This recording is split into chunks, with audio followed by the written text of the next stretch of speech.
Hello and welcome to Tracy Momi Reads. I am back with another book review, and today I am going to attempt to do my hot take. That is where I give you a 3 to 5 minute book review on the latest book that I read. And today the book is The Wedding Date by Jasmine Guillory. The Wedding Date. So The Wedding Date had been on my TBR. I added it after hearing such rave reviews, like when it came out a year or two ago, or it may have been even longer. But I was kind of on this path with all of the suspense and mystery and thriller books, so I pushed that one to the side.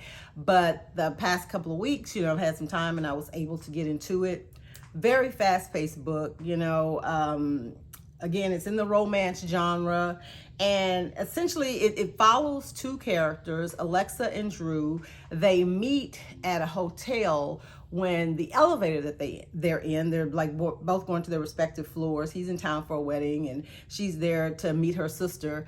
I guess there's a power surge or something, and the electricity goes out. So they're stuck in the elevator. So they have this flirty little banter and little, conversation that they have in the elevator while they're biding their time, waiting for it to come back up. And he starts telling her that he's in town for a wedding. And it's the wedding of his ex-girlfriend and his best friend, I think. I don't know if that, his relationship to the groom, but I know he used to date the bride. And so the person that was supposed to be his date to the wedding kind of called at the last minute and was like, hey, I'm not going to be able to, show up. So he's feeling some kind of way. He doesn't want to, be at his ex's wedding looking like a loser, by himself or whatever.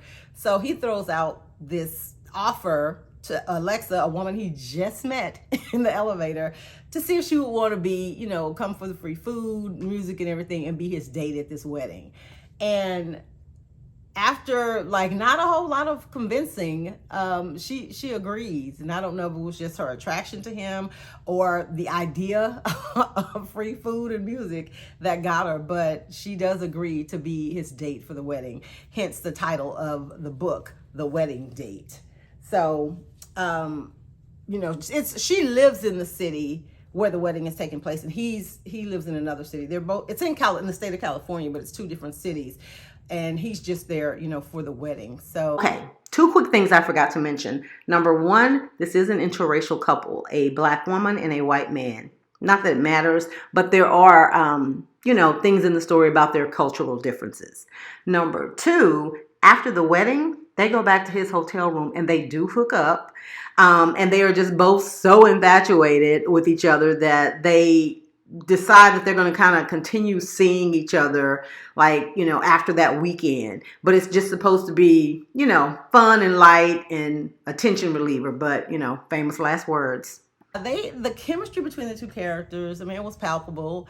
A lot of people had commented or made comments that this was a steamy novel. It was not.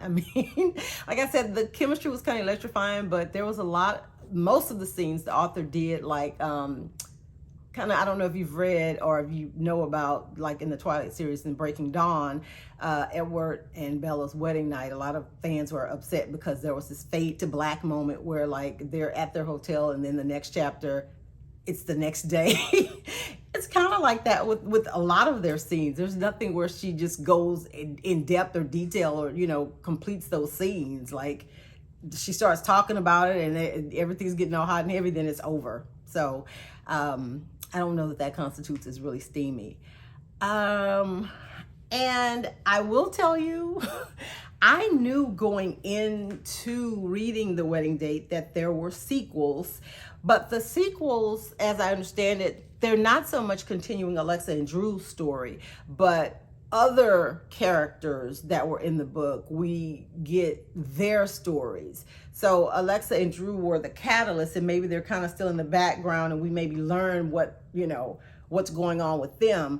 But she's giving the story of Alexa's sister, Drew's best friend. They get their own stories, but she's kind of tied them all together in a series because they're kind of interconnected. I personally wasn't that invested in any of the characters to want to read any more of the books, to find out what happened or what went on.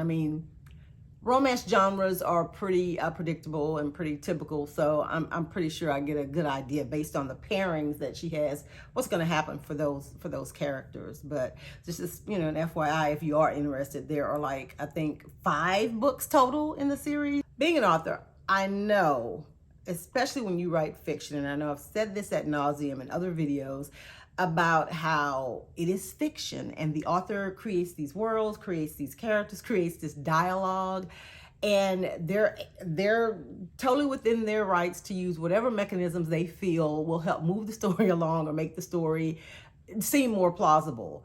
But that whole thing, there was like a part in here where they were like going back and forth, like flying out to see each other every weekend. They were both in the state of California, like I mentioned, but they weren't close enough to drive. And they would fly out for one day or, you know, a day and a half, spend the night. And that just seemed kind of crazy to me. And I get that he was a doctor and she worked for the city. She was like a city planner, but she was also an attorney. So I don't know like what her finances were looking like, but it just seemed unrealistic. I personally, in stories where there's relationships, I like a little bit of realism mixed in with my fiction, you know, like something that would be a lot more plausible. But again, it's a fiction story. So, you know, maybe in her fiction story and Jasmine Guillory's fiction stories, flights were $1. I don't know. They never really touched on that, but it never sounded like it was an issue or a problem with finances flying back and forth to see each other. But all in all, very quick read. If you're looking for something lighthearted, something kind of fun, you know, characters with really good chemistry, or if you're interested in reading a series and, you know, wanting to know more about each character, then The Wedding Date is going to fit the bill in all those areas. Thank you so much to everyone who has subscribed to my channel. If you have not subscribed, make sure you hit the subscribe button, like this video, and let me know if you've read The Wedding Date. I'd love to hear from you in the comments. I'll be back next week with another book review. You guys have a great weekend. Bye.